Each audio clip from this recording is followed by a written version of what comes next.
Long term में निवेश के अगर दो सबसे बेस्ट तरीकों की बात की जाए तो उसमें एसआईपी और पीपीएफ दो बेहतरीन ऑप्शन हैं, क्योंकि इन दोनों ही निवेश ऑप्शंस पे अगर आप लंबे समय तक बने रहते हैं तो बढ़िया रिटर्न पा सकते हैं। ऐसे में अगर आप लॉन्ग टर्म के लिए निवेश का ऑप्शन तलाश रहे हैं तो इन दोनों ही ऑप्शंस को आप कंसिडर कर सकते हैं। लेकिन अगर दोनों में ही चॉइस की बात आ जाए तो क्या, कौन दे सकता है लंबे समय में बेहतरीन रिटर्न? आइए जानते हैं इस वीडियो में एक एग्जाम्पल के जरिए। नमस्कार, मैं हूं गुंजन मित्तल और आप देख रहे हैं मनी लाइन। अगर आप लंबे समय से निवेश का मन बना रहे हैं और किसी ऑप्शन की तलाश में हैं तो आज हम जानते हैं कि 15 साल तक निवेश करने पर आप ज़्यादा पैसा कहां बना सकते हैं, एसआईपी या फिर पीपीएफ। क्योंकि अक्सर लोग बचत तो करते हैं लेकिन गलत जगह निवेश करने पर लास्ट में कम रिटर्न ही पा पाते हैं। ऐसे में क्या सरकारी पीपीएफ सुरक्षित और बेहतर है या फिर एसआईपी के जरिए हम ज़्यादा वेल्थ क्रिएट कर सकते हैं? निवेश से पहले दोनों ही निवेश ऑप्शन के बारे में जान लीजिए।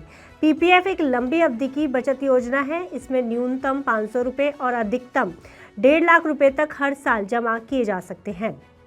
ये पैसा आप एक साथ या फिर हर महीने किस्तों में भी जमा कर सकते हैं। पीपीएफ खाता 15 साल के लॉक इन पीरियड के साथ आता है, यानी आप 15 साल से पहले इस अकाउंट से पैसे नहीं निकाल सकते।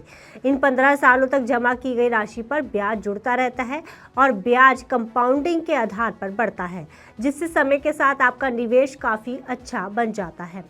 फिलहाल पीपीएफ स्कीम पर 7.1% सालाना ब्याज दिया जा रहा है। ये ब्याज दर सरकार द्वारा तिमाही आधार पर तय की जाती है।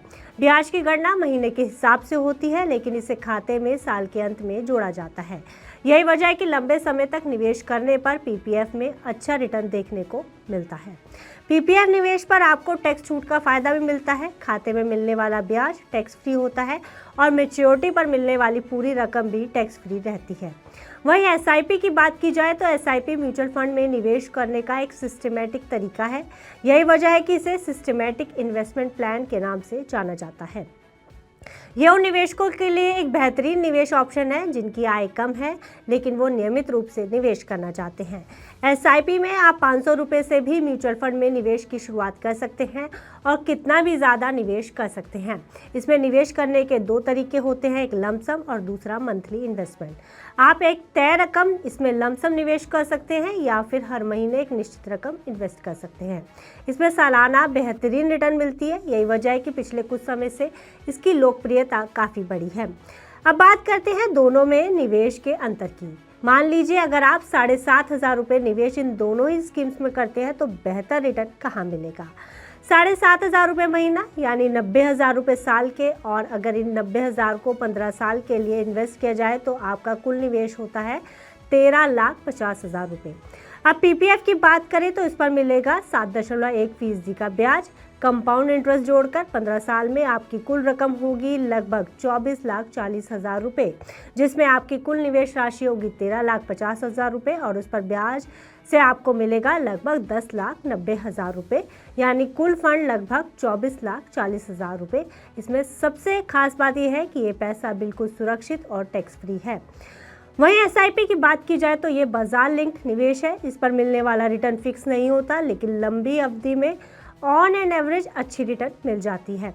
अब यही 7,500 रुपये हर महीने एसआईपी में डालते रहें और 15 साल तक निवेश करें तो आपको एवरेज रिटर्न 12% का मिल सकता है। इससे ज़्यादा भी रिटर्न आपको मिल सकता है।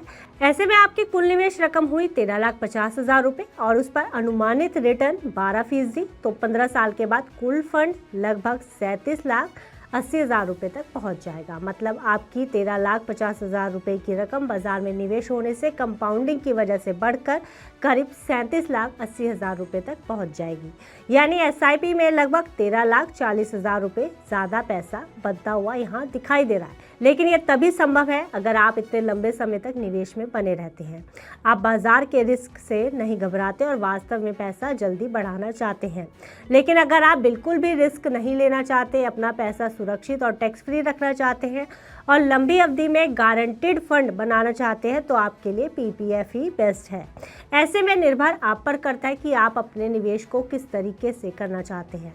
एक तीसरा तरीका है दोनों में बैलेंस निवेश करना, यानी आप निवेश का कुछ हिस्सा एसआईपी में और कुछ हिस्सा पीपीएफ में भी रख सकते हैं ताकि रिस्क भी कम रहे और रिटर्न भी आपको अच्छा मिले। फिलहाल इस खबर में इतना ही। आप बिजनेस से जुड़ी अन्य खबरों के लिए देखते रहिए मनी 9।